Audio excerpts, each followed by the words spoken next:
We're going to welcome two other party leaders. Good luck, take care of yourself, Tom. We now invite the leaders of the Libertarian Party and the Green Party to join the stage. And as they take their seats, I want to acknowledge the presence of our former national presidents, all who entered during this town hall. So God bless you. It's good to see all of you. Thank you. Thank you. Am I to introduce each of you? This is Jess. Did you say Mears? Yes, Jess Mears. Jess Mears. Jess is the senior leader, organizer, manager of membership for the Libertarian Party.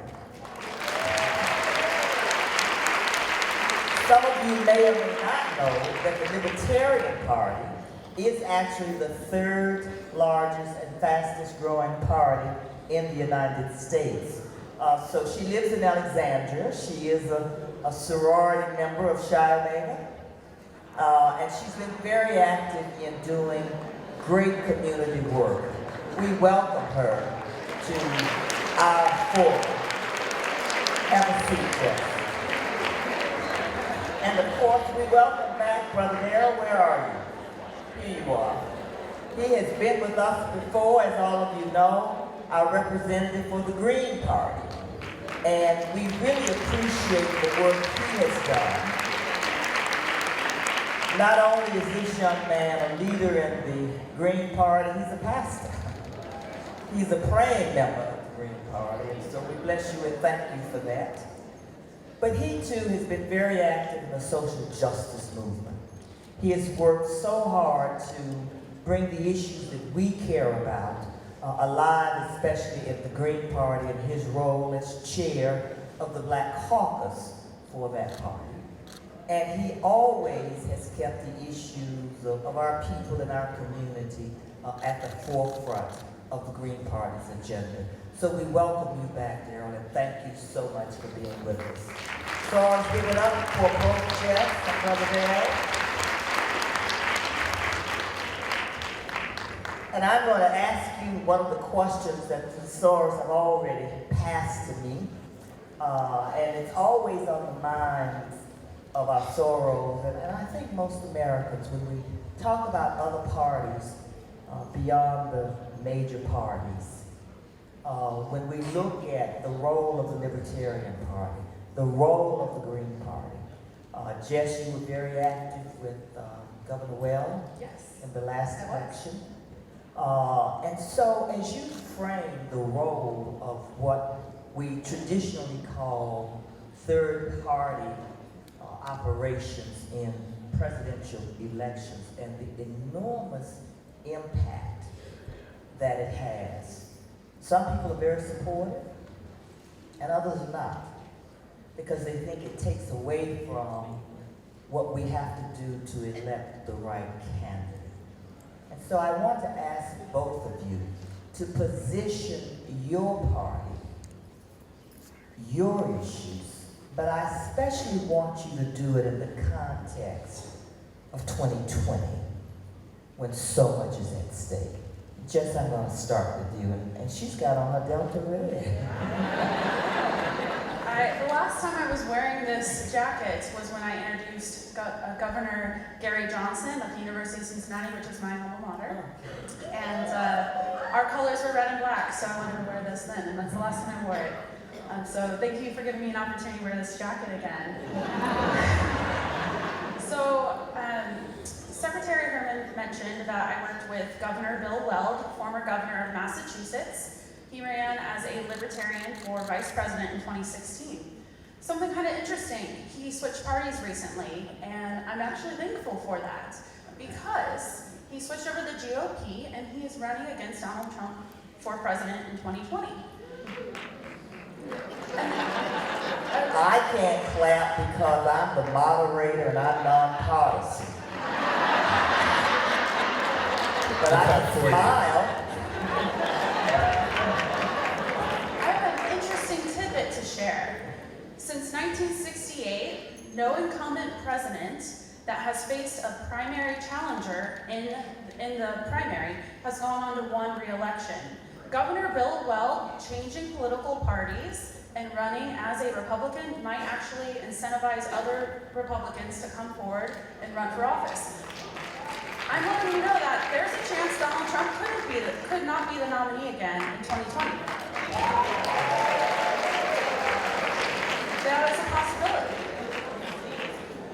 So why would you want to vote for libertarians? Yes. Why are libertarians running for office? Yes. Well, I think I'm very proud to be an American. I think it's an amazing country that I was just happened to be born into. I'm very proud of this. But there's some things about America that I'm not proud of.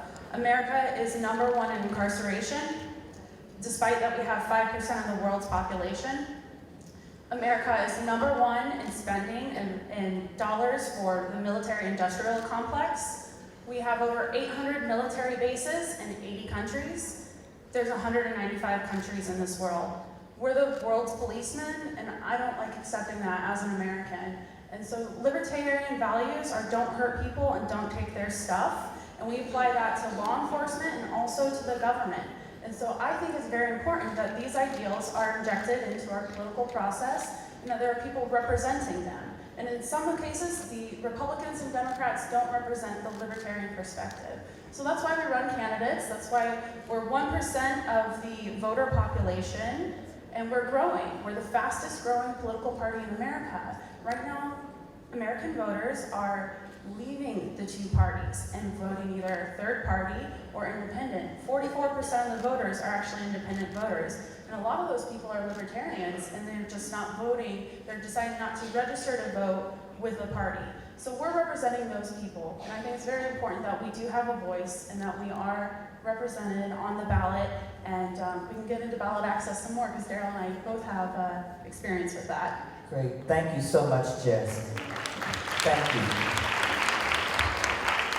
So Chairman Moch, let me turn to you because Darryl is also the chair for the Green Party for DC.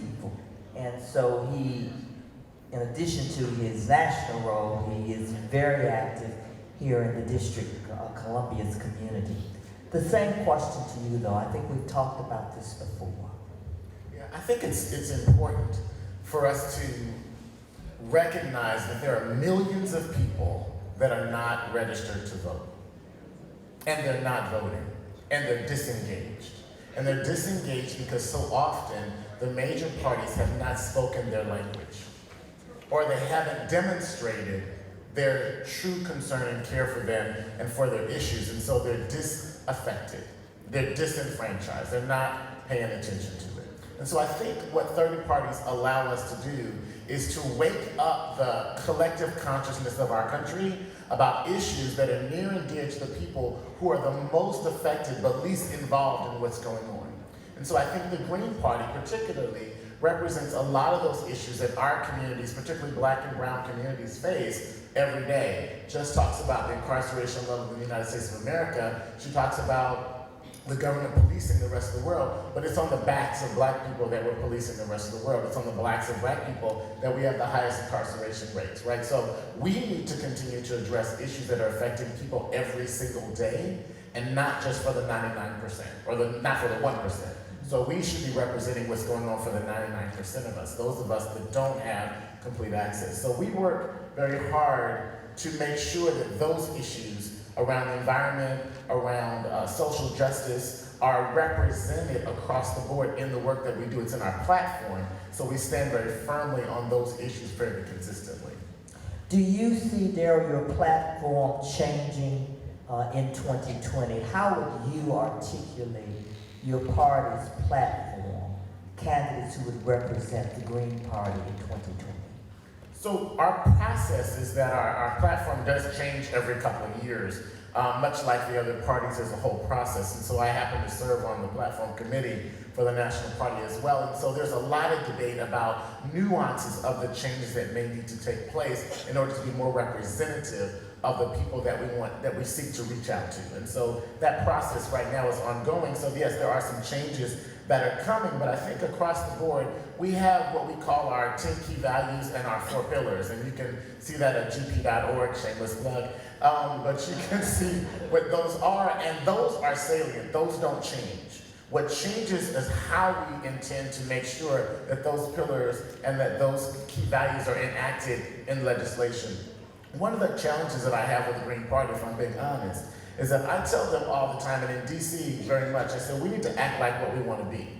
And I think DC needs to act like a state, which means that elect the people with the titles that you want them to actually have and act like it. So run the government like a state.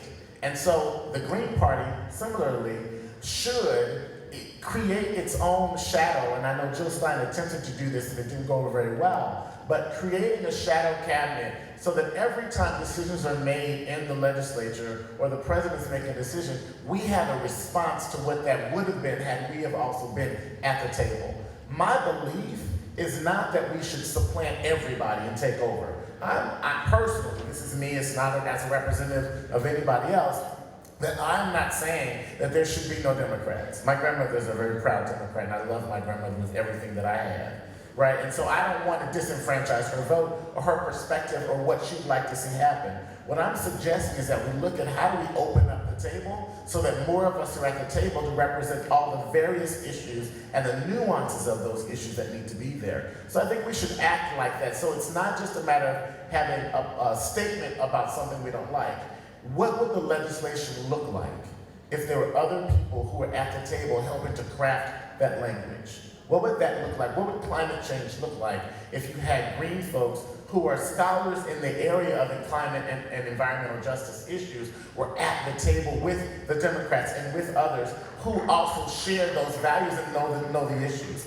That's what I'm about. I'm about opening up so that more of us are at the table so that we can build a collective tent. We go around the world and there are lots of countries around the world that have multiple parties. And the US has supported those processes to say there ought to be multiple parties primarily because they want to run things and they want to control us. They want to throw some money out there so they can go in and take over other people's countries. But that's not what many of us want to have happen with our dollars and with our work as a representation of America. However, if we can say that in certain countries it's great that they have a lot of different parties, it gives diversity, it gives all the different people a chance to have themselves represented, then why is it not good enough here? My challenge is to say to folks that support the Republican and Democratic parties, why not have the primaries, why not have the debates open? Why not have representatives from the other parties so that we can share those voices and those messages and those issues so that more people see them? The likelihood, honestly, of a candidate, it isn't a Democrat or Republican right now, being elected as president, the likelihood is not high, the probability exists, but the likelihood is not high. So it doesn't hurt you to have the table open to hear more things, to understand what more people want to see and what their needs are, so that then if you are then elected, you can represent the needs of all of the people and not just a segment. That's very enlightening, and thank you for sharing your personal perspective. So as I listen to Darryl Jess, how would you articulate the Libertarian Party's platform of issues, and what exactly do you do to encourage outreach and enrollment in the Libertarian Party? And specifically, if I look at some of the questions I received from my sorors, is there any effort targeted at African Americans in particular? All right, let's take that one step at a time. First question, the Libertarian Party platform, I already said it. Don't hurt people and don't take their stuff. We apply that to the government and also to law enforcement. It's very simple, very simple. Every issue you can think about it, does this hurt people and does it take their stuff? We're all about individual rights because the individual is the smallest minority. Every person is different and we are for everyone's rights all of the time on every issue. We also believe we're a principled party as well, and we're very consistent on that. And question number 2. Specifically in terms of your outreach, your enrollment, how do you outreach to others to become participants in the Libertarian Party? And is there anything that you do specifically in the African American community? Okay, so we run candidates for office. We are a political party. And by running candidates for as many offices as possible, it gives us the ability to get our message out there. And that's the best way that we're able to do it, and how to reach voters is by running for office. So every election cycle, we gear up, we run as many libertarian candidates as possible, and we have them go out and go to events and speak about libertarianism and what our party is about. As far as outreach to African Americans, we're here. The Republican Party decided not to come. The Constitution Party decided not to come. When we're invited to events, we go, and so We appreciate you coming. Yes, we do appreciate you coming. yes, any opportunity we can speak to people about our message and about our platform, we take it. These are questions from the audience that we've received. I'll ask you this question, Jess, and the same to you, Darryl. Does the Libertarian Party employ a 50-state strategy, or do you target certain key states? I'm very excited to respond to this one. In 2016, the Libertarian Party had 50-state plus DC ballot access. Third parties face an insurmountable difficulty when trying to run for office. The two-party system does kind of stack the things against us, and I want to give you an example about Arkansas. Very recently, in 2016, Libertarians almost received the amount of the vote to remain on the ballot for the next go-around. When we want to run for office, we have to get petitions and we have to pay money to get on the ballot. So our voices are being suppressed because we have to face this hurdle of actually just even getting on the ballot that is not equal to what Democrats and Republicans get to do, because they get to stay on the ballot when they have voter turnout that keeps them on there. In Arkansas, in the last election, we got almost the threshold to stay on the ballot for the next go-around. What happened? The Republican legislature decided to up the bar for us, make it 3 times harder. We're going to spend $60,000 to get on the ballot in Arkansas for the next election. Before, we would have just gotten petitions and been able to get on the ballot. Now they've made it 3 times harder. So our voices are being suppressed because we have this issue just even getting candidates to run for office. In 2020, we plan on running a 50-state plus DC ballot access. Getting our candidates on the ballot again is going to cost us more money, and we're going to have to get more petitions because states are enacting these rules to make it harder for us to get on the ballot. And in Maine, the Green Party and the Libertarian Party both had all of our voters de-enrolled. Darryl, same question, 50-state strategy? So yeah, we employ a 50-state strategy that just has articulated some of the challenges that we have in terms of being on ballots in certain places. So while we are working towards that, we have an entire committee called our Ballot Access Committee that works all year long on what is it going to take and what is the strategy that it takes to get on each ballot for each of the states. The way that our party works is that each state is its own entity, autonomous, and we choose to be a confederation inside of the party. So the caucuses are independent, as are the states. So we, as a national party, can't tell them what to do, but we can't create the structures of the system in doing what they want to do. I mentioned earlier about the likelihood of a presidential candidate, and I just want to make a quick caveat to that to say that that may be true, but the likelihood of other candidates at city council levels, mayors, congress folks, and others is higher, and so we want to have that kind of diversity, and we actually do have a lot of people elected around the country in various roles. We haven't gotten a congressperson currently, or obviously not the president, but we have some folks at other levels as well. I think we have time, Soros, for 2 more questions. So I'm going to pull out the 2 that were repeatedly asked from Soros in the audience. First to you, Jess. What specific plans does your party have to address and speak to agenda items that are of concern, especially to us in Delta Sigma Theta? Systematic racism, poverty, and the lack of well-paying jobs in our community. Thank you for asking that question. So I mentioned earlier America's #1 in incarceration. I think it's pretty apparent that the war on drugs has caused so much of the incarceration in our country. It's completely unnecessary. Why people are being locked up over a plant, I don't understand. Cannabis is a Schedule I drug. It's next to heroin and fentanyl. It's not the same thing. Cannabis is a plant.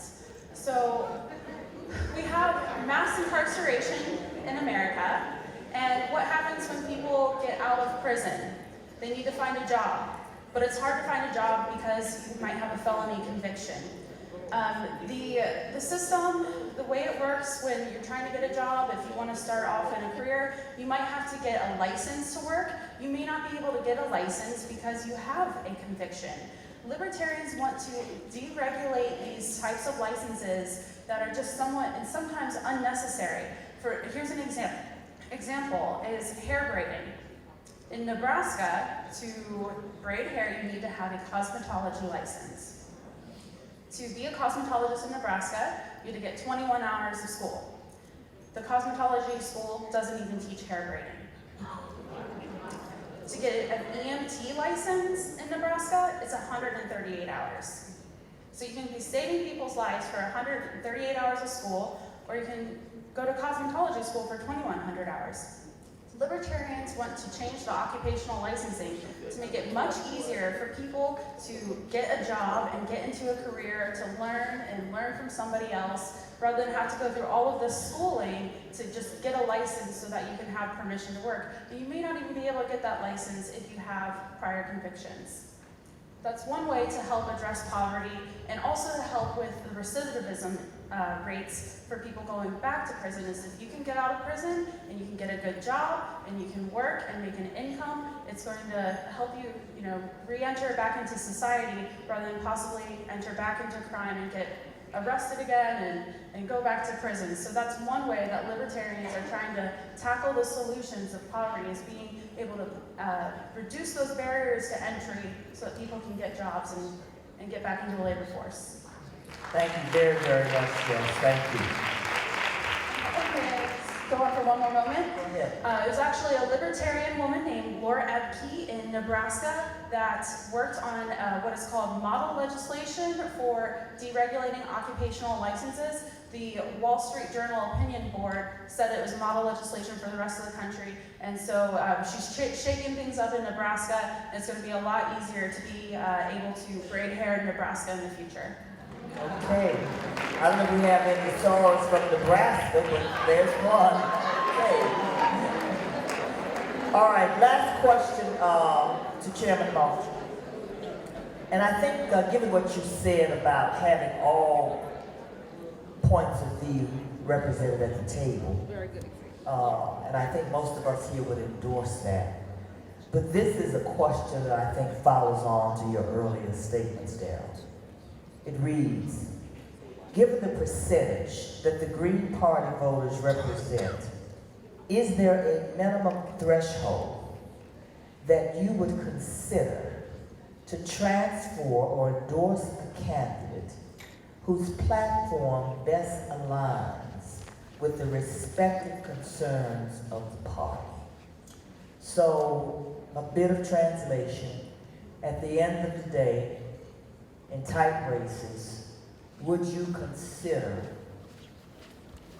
the Green Party candidate, whomever that might be, in 2020, given what is at stake, Ms. Sora is saying, do you think the party would ever consider endorsing one of the two principal party candidates to help ensure that your points of views and your issues are represented in one of the two major parties?